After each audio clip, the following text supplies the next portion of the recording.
changed earlier. I need a roll call, please. Hancock? Are you live? Yep. Thank you. Good. Roll call, please. Mr. Fitzgerald. Yes. Mr. Henderson. Yes. Ms. Barrett. Mr. Mills. Here. Mr. Moon. Here. Shields. Present. Mr. Dobbs. Here. Do we have any additions to the agenda, Dr. Jones? Yes, sir. Yes, sir. Have a motion to approve the agenda. Roll call, please. Mr. Fitzgerald. Yes. Mr. Henderson. Yes. Ms. Merrick. Mr. Mills. Yes. Mr. Moon. Yes. Mr. Shields. Yes. Mr. Dobbs. Yes. All right, at this time, I'd like to open the public hearing for our proposed 2025, 2026 school budget. And it is, what time?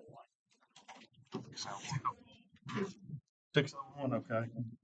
The public hearing is now open. Is there any names on the list to speak? Mr. Mayhew?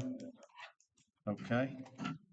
Anybody in the audience that wanted to sign up that didn't would like to speak? Okay. So if not, then I guess we'll close the public hearing for the proposed 2025, 2026 school budget at what time? 6:02. I need a motion to close the public hearing. I'll make a motion. Got a motion and a second. Roll call, please. Mr. Fitzgerald. Yes. Mr. Henderson. Yes. Ms. Merrick. Yes. Mr. Mills. Yes. Mr. Moon. Yes. Mr. Shields. Yes. Mr. Dobbs. Yes. All right, now we're going to discuss the 2025, 2026 school budget. Ms. Worley, I know the governor did not sign it yet. Unfortunately, I do believe he had some amendments to the, for K-12. If I read the article correct. Good evening. You are correct. I am sorry, but we do not have any definite information tonight. I can just sort of tell you what we've heard so far. Okay. I'm really loud. Okay. All right. So we did learn from Bass today that one of the big numbers in the budget that we were looking forward to, cutting that support cap, taking that away, giving us our funds back for that. The governor did cut that by 2/3, so that's over $1 million plus. It also has a local match, so that would affect the minimum required local match. That will bring that number down some to the board. So, and I'm not sure if everyone knows, but I know you had some text last week from Dr. Jones, but right now the board of supervisors, we had put $2.1 million increase in our budget for next year. That was 6% above the proposed minimum. The board has, right now, the county administrator's budget is cutting that back to just 4.5% above. So that is also an additional almost $400,000 cut. So if the support cap, 2/3 of it goes away, the match goes away for that, and then the decrease that the county has already put in the budget, I mean, it could be up to a $2 million decrease for us in this budget that I have proposed that we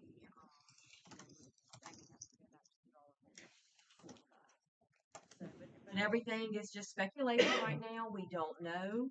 So, I say that we approve the budget that we have tonight and wait until we receive information from the DDRB.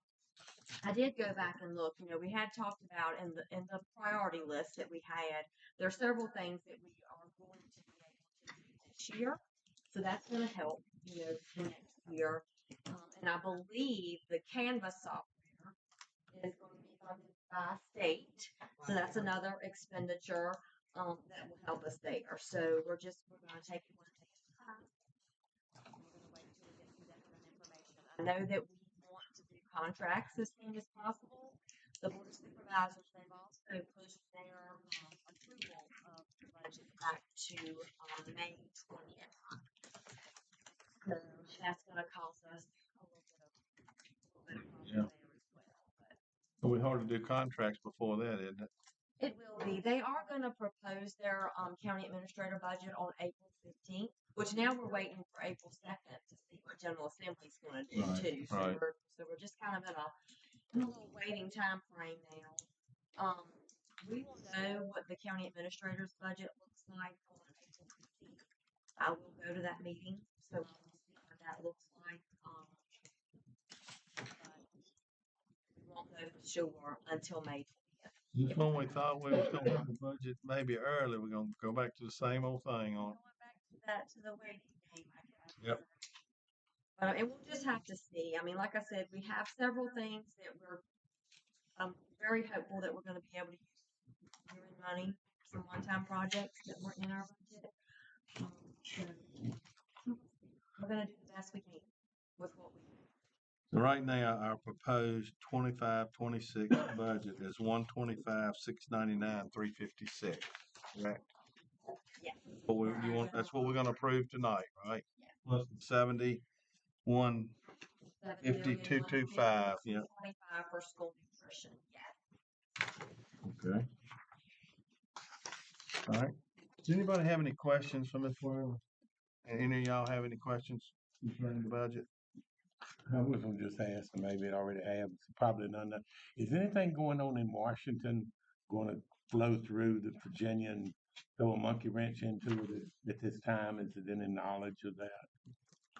I mean, I hope not, but, everybody still says that even though they're wanting to do away with the Department of Education at the federal level, that does not mean that the money's going away. Right. But, I mean, I'm hearing that on the news just like you are. I don't think we'll see anything this year. I know BDOE has been on us to, make sure those federal reimbursements are up to date, but we're also still waiting to have plans approved at the BDOE level. So, we're not quite up to date on a lot of our reimbursements for that reason, but I don't know. Okay, thanks. According to the news, they're gonna give the money to the state to give to us rather than, I mean, that's what the news, Correct. but hey, And the any and everything could happen, state right? monitors all that money anyway. I mean, our Title I, our Title VI fee, I mean, our plans go to the state to be approved, our reimbursements go to the state, to receive our funding. So, none of that would really change for us. So, and of course, school nutrition is that is under the Department of Agriculture, so not under the Department of Education. Okay. Any other questions? Dr. Jones, you have any comments? I do. So please reach out to the Board of Supervisors and encourage them to fully fund the schools. Also, I sent you all, copied you all of my correspondence today with the legislators. I'd encourage you all to do the same with the legislators. We need a support cap. VAS has been working on support cap for years. It came into existence in 2008. They cut us then. It's been 17 years that we've had this, and so VAS over the years has always requested to reinstate where we are 27-1 support cap, and we've gotten there. We need these dollars for a school division. We need them to be competitive, just to be competitive, not to put us at an advantage over anyone else in hiring.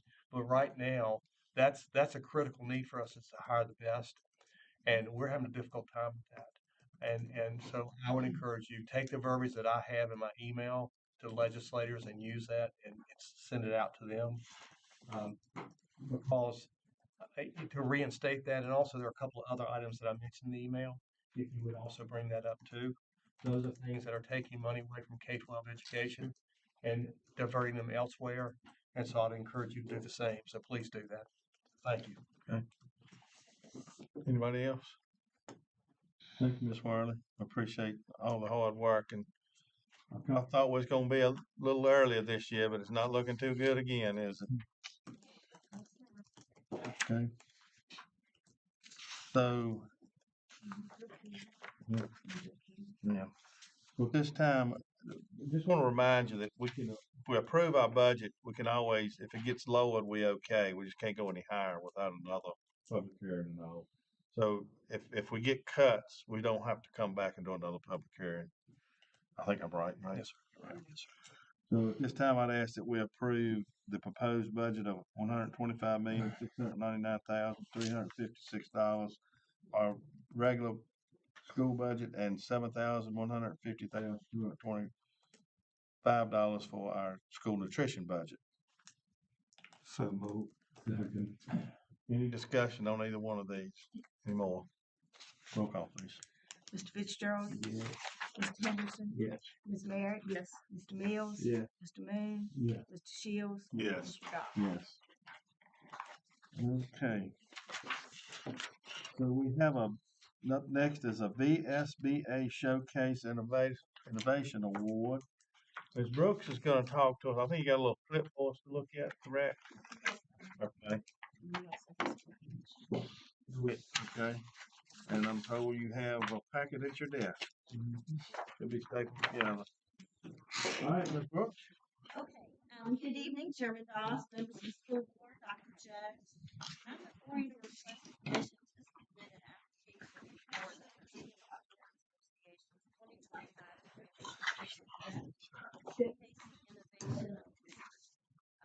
Focus on the school's STEM Academy. One winner will be selected for school divisions with a student population of at or below 10,000 students, and one winner will be selected for school divisions with 1,001 or more students. For a program to be considered for the Virginia School Board Association Showcasing Innovation Award, it must receive majority approval from the school board during a school board meeting. So thank you. I'd like to share with you a sample of the supporting materials that will be electronically attached to the application. Our first video, and we can just stick with this one if we want, is precision machining. It's two students, one from Ann Arbor High School, Kristen Strong, and Travis Tolley from Huntsville High School, and they're talking a little bit about their experiences.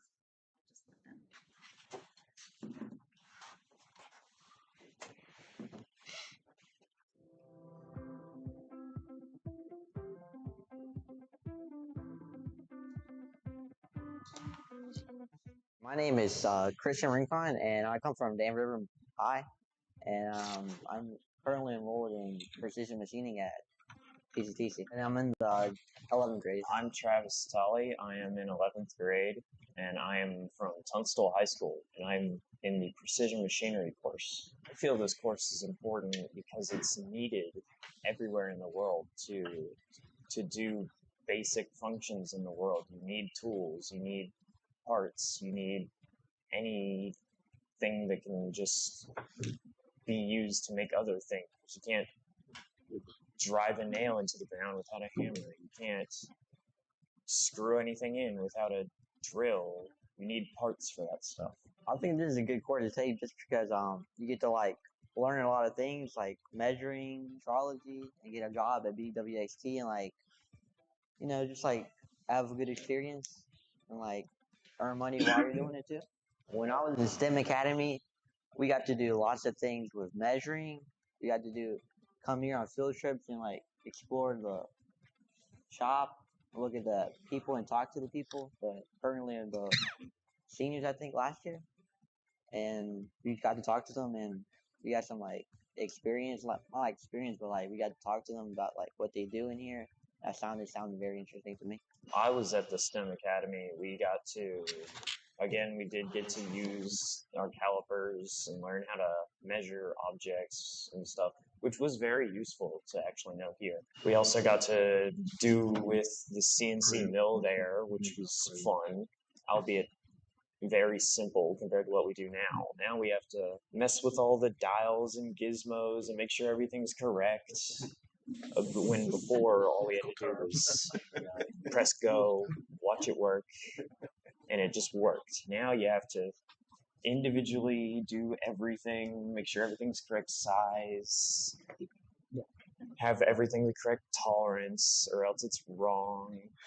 But it's still fun. It's still very fun to mess with. The way it has shaped what I want to do is just made me want to do this in the future. When I go to college in DCC, I'm gonna go to Moore's and do precision machinery there to just make more parts, make more stuff that's useful for people. This class has helped us with lathe work. We've learned how to use these lathes. We're learning how to use those machines back there right now, the mills. We've learned how to use our calipers. We've learned how to use many different tools for different odd situations, odd shaped parts. They need very specific things. Sometimes you can mess something up and there's a tool that can just fix it easily, which is very nice to have. I've used many of them. Since you're here for, I believe it's 4 semesters, you get 1 full year of credit here, which skips 1 year at DCC, and that saves a lot of money compared to doing 2 years. You also get to just jump ahead of everyone who just didn't do this course and goes there to do precision machinery. You could just join in with everyone else there immediately. My future plans are, as well as like something like his, like go to DCC, get like 2nd year done, try to get in 3rd year for like more advanced manufacturing with more access in the CNC machine. Try to get a job like at BWXT or another place where you really need, like, where you feel like you're needed to make parts and stuff. And like you said, like you can skip a whole year, like you're the new guy and like younger than everybody else. Then you get to DCC, they're like older than you already. The STEM Academy isn't just for precision machinery people. There's also a health and medical side. There's also the welding part that we learn. There's also the robotics part that we learn. We get to use the Mecha 500 robot mini, which was fun. There's the 3D printing side. We got to make our own things out of.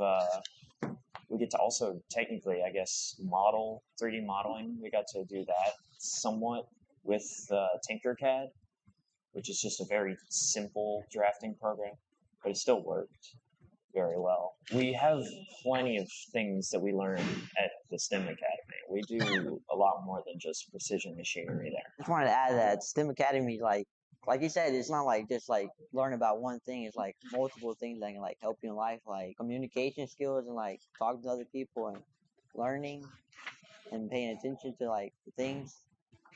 And like lots of the things that we learn there, we bring them over here and like bring them to life and like we'll do it in the machine and the parts. Yeah.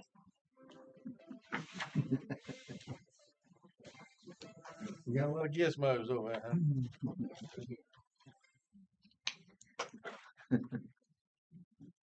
There are actually several different materials that go with that package. There's another video that highlights Celie Ladley and HVAC.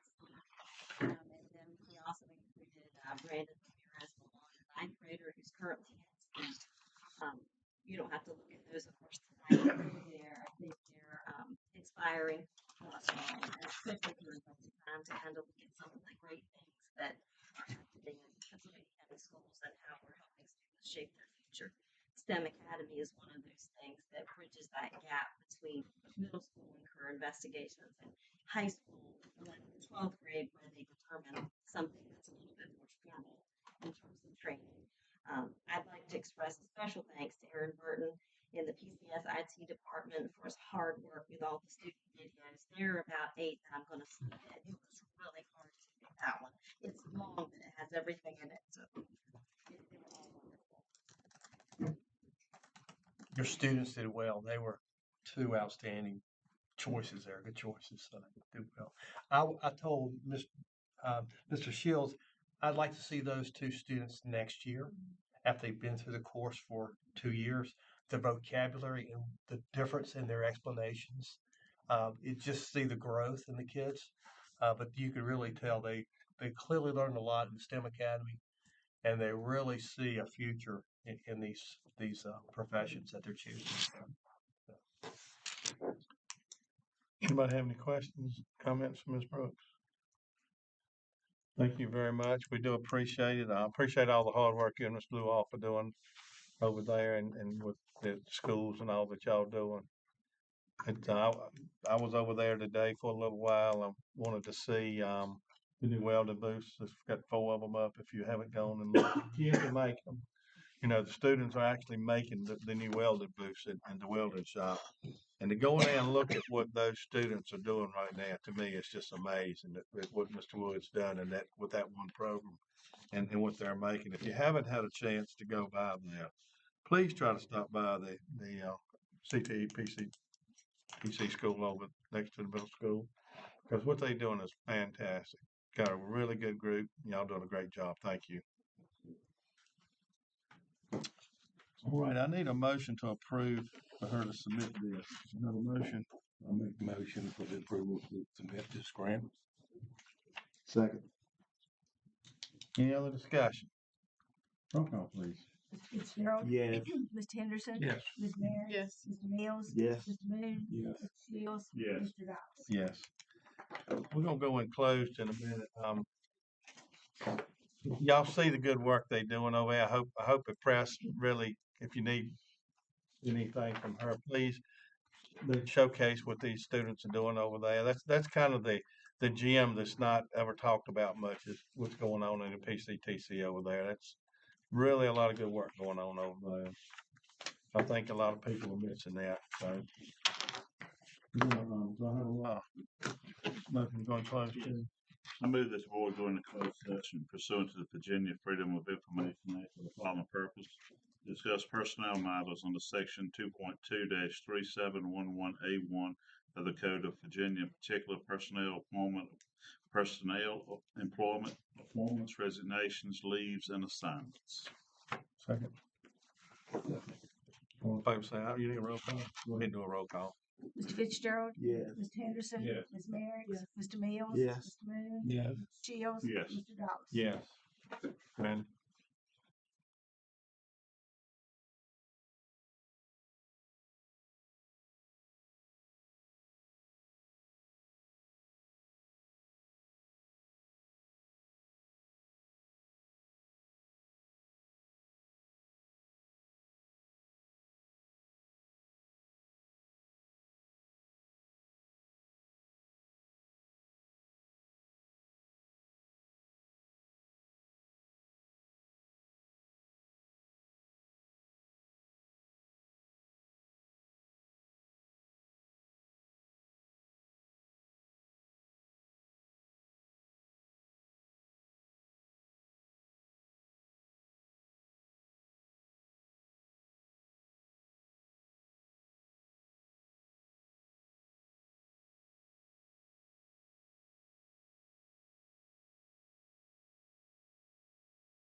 Okay, thank you.